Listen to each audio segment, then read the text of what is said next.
A F-15E Strike Eagle was downed inside Iranian territory for the United States. This triggers a non-negotiable doctrine: no man left behind. Immediately, a large-scale combat search and rescue operation was launched. Reports suggest over 100 aircraft were involved, not just transport, but fighters, tankers, surveillance platforms, and electronic warfare assets. Special forces were inserted deep inside Iran using MC-130 aircraft. Helicopters were deployed forward to recover the downed crew. But then things did not go exactly as planned. 2 transport aircraft became inoperable. Some helicopters were destroyed or abandoned. Now pause here. From a civilian perspective, this looks like failure, but from a military planning perspective, this is exactly where the real design begins. Because U.S. operations are never built on a single layer.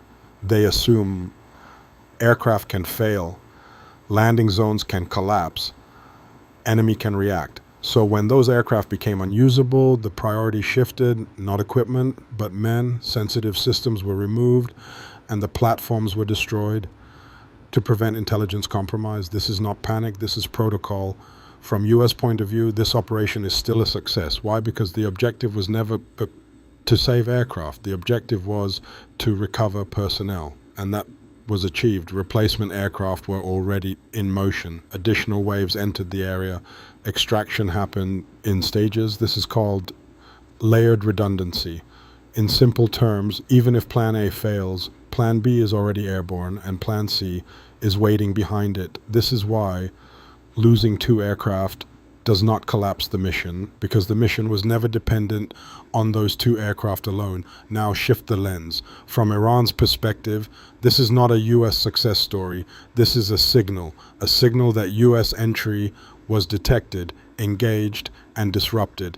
Iran claims multiple aerial targets were hit. Whether exaggerated or not, the message is clear. We contested your presence, and this matters, because modern warfare is not only about destruction, it is about denial. If you force your opponent to destroy his own aircraft, you have already imposed cost. You have already created friction, and friction is the real weapon. So what is the truth? The United States proved it can penetrate deep, execute complex missions, and extract its personnel. But Iran proved something equally important, that such penetration that is no longer uncontested. The airspace is no longer a free corridor. It is now a contested environment. And that changes everything, because future operations will not be judged by success alone, but by cost, by exposure, and by how much resistance is encountered. This was not a failure, and it was not a clean victory. It was something in between,